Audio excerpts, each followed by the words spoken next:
నమో వెంకటేశ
కోసం, ఈ వేదాశీర్వచనం కోసం ఇప్పుడు ఎదురుచూస్తున్నారు తిరుమల శ్రీవారి ఆలయంలోని రంగనాయకుల మండపం.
తిరుమల తిరుపతి దేవస్థానముల నూతన ధర్మకర్తల మండలి తొలి ప్రమాణ స్వీకార కార్యక్రమం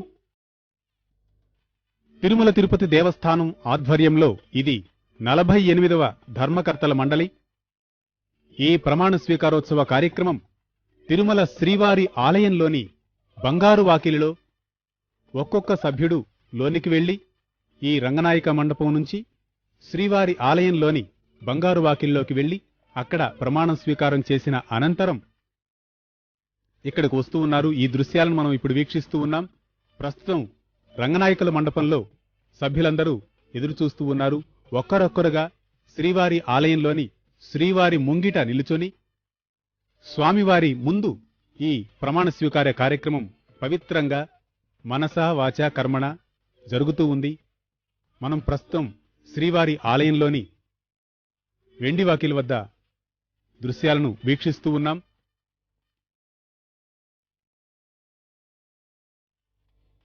తిరుమల తిరుపతి దేవస్థానం ఆధ్వర్యంలో ఇది ఈరోజు ప్రమాణ స్వీకారం చేస్తున్న ధర్మకర్తల మండలి 48వది.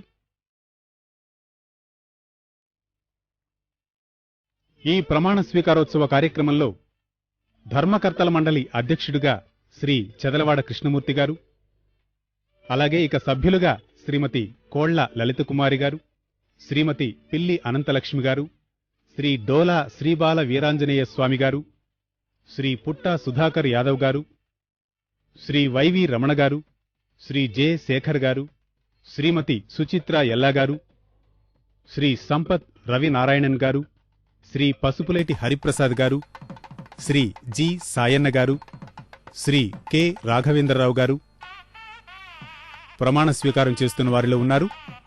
ఇక ఈరోజు సాయంత్రం శ్రీ డిపి అనంత్ ప్రమాణ స్వీకారం చేయనున్నారు. అలాగే తమిళనాడుకు చెందిన శ్రీ వి కృష్ణమూర్తి ఆదివారం ప్రమాణ స్వీకారం చేయనున్నారు. ఈ యొక్క కార్యక్రమాన్ని మనం ప్రత్యక్ష ప్రసారంగా శ్రీ వెంకటేశ్వర భక్తి ఛానల్ ప్రత్యక్ష ప్రసారంగా వీక్షిస్తూ ఉన్నాం. మనం చూస్తూ ఉన్నాం. ప్రస్తుతం తెలుగు దర్శకులు ప్రముఖులు శ్రీ కె రాఘవేంద్రరావు గారు రంగనాయక మండపం నుంచి శ్రీవారి ఆలయంలోకి బంగారు వాకిల్లోకి వెళుతూ ఉన్నారు. అక్కడ స్వామివారి ముంగిట నిలుచొని వారు ప్రమాణ స్వీకారం చేయనున్నారు. ఈ దృశ్యాలను మనం ఇప్పుడు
అదనంగా మానవతా దృక్పథంతో వృద్ధులకు, వికలాంగులకు తిరుమల తిరుపతి దేవస్థానం కల్పిస్తున్న ప్రత్యేక దర్శన సౌకర్యాలు కావచ్చు, ఇన్ని రకాలైనటువంటి దర్శన విధానాన్ని అన్నిటినీ సమన్వయపరుచుకుంటూ ఏకతాటిపైకి తీసుకొచ్చి భక్తులందరికీ సులభంగా దర్శనం కల్పించడానికి తిరుమల తిరుపతి దేవస్థానం చేస్తున్న కృషి నిజంగా అభినందనీయం. అనేక కాలైనటువంటి ధార్మిక ప్రచార కార్యక్రమాల్ని తిరుమల తిరుపతి దేవస్థానం తన భుజ స్కంధాలపై వేసుకొని అప్రతిహతంగా ముందుకు సాగిపోతోంది. మరి ఇటువంటి ప్రతిష్టాత్మకమైనటువంటి ధార్మిక సంస్థకి, హిందూ సమాజానికి దిక్సూచిలా ఉన్న తిరుమల తిరుపతి దేవస్థానానికి, ధార్మిక సమాజం యావత్తు తిరుమల తిరుపతి దేవస్థానం వైపు చూస్తున్న వేళ ఒక నూతన పాలక మండలి ఏర్పాటైంది. ఆ పాలక మండలి ప్రమాణ స్వీకార కార్యక్రమం ఈరోజు వైభవంగా తిరుమలలో సాగిపోతోంది. ఈ కార్యక్రమాన్ని శ్రీ వెంకటేశ్వర భక్తి ఛానల్ ప్రత్యక్ష ప్రసారం ద్వారా వీక్షిస్తోంది. మనం చూస్తున్నాం కొండలు అద్భుతమైనటువంటి పచ్చదనాన్ని సంతరించుకుని ఉన్నాయి భవిష్యత్తుకు సూచికగా. ఇటువంటి పచ్చదనమే రాబోయే రోజుల్లో అందరి జీవితాల్లోనూ ఉంటుంది. భక్తులందరూ ఆ స్వామివారిని తరించుకుంటే అందరి జీవితం నందన వనం అని చెప్తూ ఉంటాయి మనకు ఆ కొండలు. ఆ స్వామివారు వెలిసిన 7 కొండలను చూడటం కూడా ఒక అదృష్టం నిజంగా. ఇప్పుడు మనం బలిపీఠం దగ్గర ప్రత్యక్షంగా శ్రీ వెంకటేశ్వర భక్తి ఛానల్ ద్వారా వీక్షిస్తున్నాం బలిపీఠాన్ని స్వామివారి ఆలయంలో. మరి ఈరోజు ప్రమాణ స్వీకారోత్సవం, ఈరోజు కార్యక్రమం అనంతరం కూడా తిరుమలలోని అన్నమయ్య భవన్లో తొలి సమావేశం ఏర్పాటు చేయబోతున్నారు. భక్తులకు సంబంధించిన అనేక అంశాలని ఈ పాలక మండలి సమీక్షించి ఇప్పటిదాకా తీసుకున్న చర్యలు, భవిష్యత్తులో తీసుకోబోయే చర్యలను అధికారులతో కూడా ఒక సమిష్టి తత్వాన్ని, తిరుమల తిరుపతి దేవస్థానం అంటేనే ఒక సమిష్టి తత్వం. వేలాది మంది ఉద్యోగులు, అధికారులు, ధర్మకర్తలు ఇంతమంది కలిసి లక్షలాదిగా తరలి వచ్చే భక్తులకు ఎక్కడ ఎటువంటి ఇబ్బంది తలెత్తకుండా వారు సక్రమంగా, సులభంగా, హాయిగా స్వామివారి దర్శనం చేసుకుని వెళ్లడం అనే ఏకైక లక్ష్యంతో పనిచేయాల్సి ఉంటుంది. దీనికి తోడు అదనంగా ధర్మ ప్రచారం, ఎక్కడ ఎటువంటి ఇబ్బంది, చిన్నెత్తు ఇది కూడా రాకుండా, సమస్యలు రాకుండా మరి ఒక పకడ్బందీ ప్రణాళికతో ముందుకు సాగాల్సిన అవసరం ఉంది.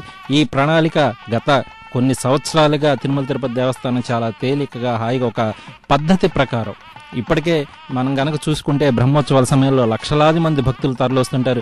ఎలా సాధ్యమవుతుంది? 5 లక్షల మంది భక్తులు వచ్చినా, 6 లక్షల మంది భక్తులు వచ్చినా ఎవరికి అందరికీ అన్నప్రసాదాలు అందించడం, అందరికీ స్వామివారి దర్శనం కల్పించడం ఎలా సాధ్యమవుతుందంటే నిజానికి అది ఆ స్వామివారి దయతోటే సాధ్యమవుతుంది. ఎందుకంటే స్వామివారి ఇష్టం మేరకే ఇక్కడ ఏ కార్యక్రమమైనా జరుగుతుంది. మనం కొండకి వెళ్లాలనుకున్నా, వెళ్ళిన తర్వాత దర్శనం చేసుకోవాలనుకున్నా కూడా స్వామివారి దయ వల్లే సాధ్యమవుతుంది. మనం ప్రస్తుతం చూస్తున్నాం రంగనాయక మండపం నుంచి కొంతమంది సభ్యులు ఆలయంలోకి వెళుతున్నారు ప్రమాణ స్వీకారోత్సవ కార్యక్రమం కోసం. ఈ కార్యక్రమాన్ని శ్రీ వెంకటేశ్వర భక్తి ఛానల్ ప్రత్యక్ష ప్రసారం ద్వారా అందిస్తోంది. సభ్యులు ఆలయాల్లోకి వెళ్లే దృశ్యాలను మనం ఇప్పుడు ప్రత్యక్షంగా తిలకించవచ్చు. స్వామివారి సేవ ద్వారా భక్తుల సేవ, ఈ రెండింటినీ కూడా సమన్వయం చేసుకుంటూ అటు స్వామి సేవలోను, ఇటు భక్తుల సేవలోను తరించడానికి లభించినటువంటి అదృష్టంగా బోర్డు సభ్యులు తమకు దక్కిన పదవిని భావిస్తూ ఉంటారు. అంటే స్వామిని, అదేవిధంగా భక్తుల్ని, వారికి భక్తుడి సేవే భగవంతుడి సేవ అంటారు. కాబట్టి భక్తులకు సేవ చేయడం ద్వారా నేరుగా స్వామివారికే సేవ చేసినటువంటి అదృష్టాన్ని దక్కించుకున్న వీళ్ళందరూ కూడా నిజంగా ఎంతో ధన్యులు. ఏదో పూర్వజన్మ సుకృతం కారణంగానే ఇటువంటి పదవులు లభిస్తూ ఉంటాయి. తమకు లభించిన పదవుల్ని సమున్నతంగా, అద్భుతంగా భక్తులకు సేవ చేయడం ద్వారా వారు తిరుమల తిరుపతి దేవస్థానాల చరిత్రలో చక్కటి పేజీలుగా మిగిలిపోతారంటలో ఎటువంటి సందేహం లేదు.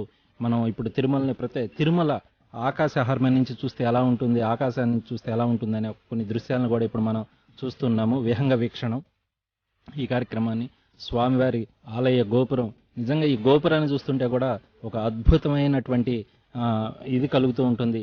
స్వామి నీ దగ్గరకు రాలేకపోయినా నీ గోపురాన్ని చూసినా చాలు అనే ఒక అద్భుతమైనటువంటి ఆలోచన మనకి కలుగుతుంటుంది. కొండకు వెళ్ళిన భక్తులందరూ కూడా నిజానికి ఆ అఖిలాండం వద్ద నుంచి కనుక చూస్తూ ఉంటే అలాగే చూస్తూ నిలిచిపోవాలనిపిస్తూ ఉంటుంది.